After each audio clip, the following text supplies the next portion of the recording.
presentation of Financial Crisis Recovery. Foreclosure, short sales, bankruptcy, credit card debt, job loss, depreciating home values, money management. Peace of mind when it comes to your finances seems completely out of reach under current conditions, but there is a way to achieve it. For the next 60 minutes, you're going to find out how to cover your assets. Cover your assets. And of course, when you're self-employed, you've always had an answer to every problem you've ever had financially throughout your entire life. And here it is. You ready? I'll just make more money. So I'll just make more money may not actually work in this case. We got a tough economy going on here. And so, the person deludes themselves into thinking they're going to turn this around. And while they're doing that, they're burning up what little cash they have. And invariably, they're going to crash into the rocks.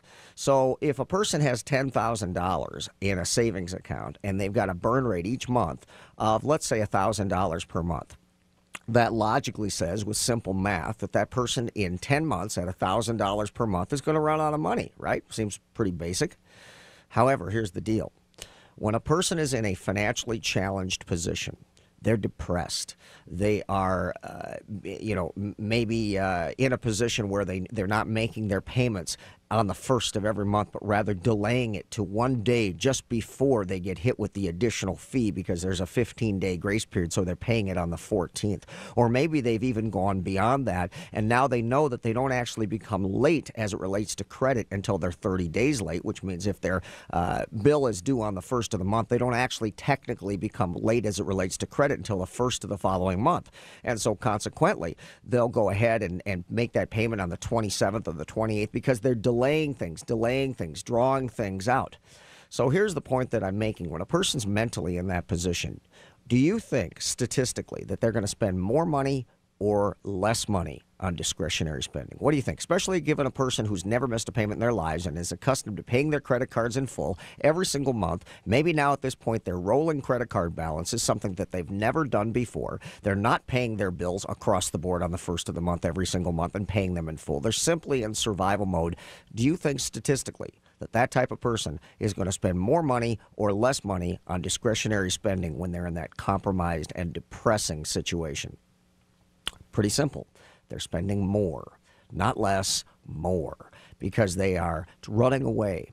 They are trying to divert their attention towards other things. They go out to eat. They go to movies. They buy themselves things to appease themselves, even when they're in this compromised position. Of course, many people out there say, well, I'd never do that. Yeah, well, you don't know that because you've never been in this situation before. And you have no idea what it's like when people call you. Just going beyond the grace period, they'll begin to call and call and call. And your phone is ringing off the hook. And you've never had this problem before. And so when you get into that situation, the idea that you should be focusing on a budget doesn't even occur to you. But the reality is this. If you don't actually have 10 months to subsidize your burn rate. You'll have substantially less because you're burning through that money more quickly. And again, I'll say the idea that you should be focusing on a budget and controlling your spending to ensure that you have as much time as you possibly can to make decisions and figure out what you're going to do next and what's your next strategic move, it doesn't occur to people. It should, but it doesn't. So my job is to jump in there and to begin immediately by going through a comprehensive budget and showing them where they spend their money and where they're going wrong. This is my expertise. I've been doing this for over 25 years, and I'll help a person go through this and figure out what is the best decision to fundamentally fix this problem. Because remember something, it doesn't matter whether you're 100 feet underwater or 50 feet underwater, you are drowning in either case. So if you don't fundamentally fix the situation, and if your credit has been taken away and you no longer have available credit to subsidize, you are living in a world where you have not $1 of available credit. You're living on your income to the dollar. And if there's ever been a time when you need to focus on money management, it is right now. And that's why people need to begin the whole conversation about what to do. Short sale, bankruptcy, foreclosure, deed in lieu, selling the house, short selling the house. Every decision, loan modification, must be made from a position of financial accuracy to ensure that we fix the problem, not just put a Band-Aid on it and we're right back in the same situation. So we're going to take a break here, and when we do, I'm going to talk about where people make mistakes when it comes to creating a budget for themselves, something that they consider to be really frivolous, and then where it goes wrong and how we can fix those problems and how you can fix those problems. So we'll take a break and we'll come back talking more about about how to make decisions from a position of financial accuracy. We're back. And we are here talking Cover Your Assets, ESPN 1500, about money, all things related to creating net worth, preserving it, going through a financial crisis, how to minimize the damage, how to ensure that you're never in that position again, and today specifically, how to make decisions from a position of financial accuracy. I want to encourage all of our listeners that when you're hearing me talk about some of these things, if you fit into these buckets and you want to have at least a semblance of understanding of some of these different issues so that you can have as I like to call it, a meaningful conversation with a professional, I recommend highly that you go to a free download called the Financial Crisis Bible.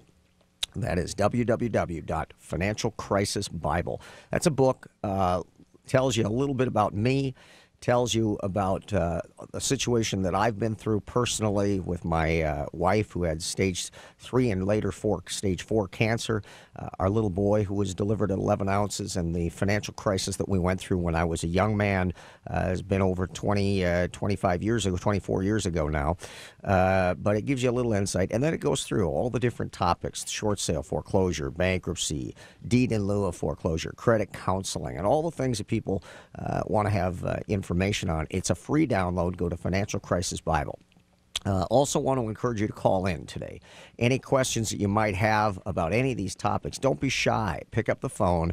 Give me a call. As you know, my billable rate is $250 an hour. I don't do free consultations, so if you come in and talk with me, you're going to pay the $250. And, you know, I'm booked out weeks and weeks in advance. This is a radio show where you can pick up the phone, you can call, and you can get questions answered that you may not have an opportunity to do otherwise unless you come in for a free or for a paid consult. Again, that number, 651-646-8255, 651-646-8255. So, talking about money management, talking about making decisions from a position of financial accuracy, whereby if you're in a compromised financial position, you need to make decisions in such a way that when it's over and you've created your strategy, it fundamentally fixes the issue that you're going through, not just puts a Band-Aid on it and makes a payment that was overwhelming and unsustainable a little bit less, but still no more sustainable than it was before. Because remember,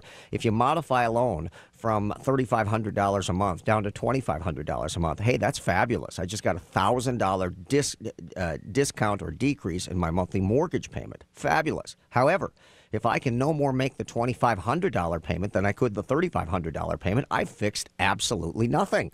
And if I don't understand enough about my own personal situation, and am I insinuating that most people don't? You better believe that's what I'm saying. And I know that people are offended by that.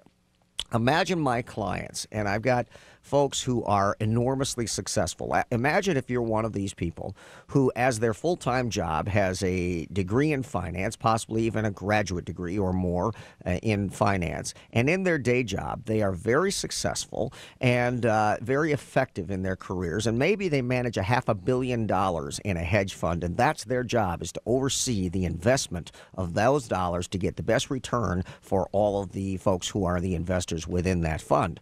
Well, can you imagine that when I start talking to that person about a budget, I mean, remember the amount of money that they're managing, the idea that they should be concerned with their own personal budget, something that they see as being enormously frivolous. Well, listen, it's an insult to them. The idea that I'm even insinuating that they need help with this is infuriating to them. And you know what I think about that?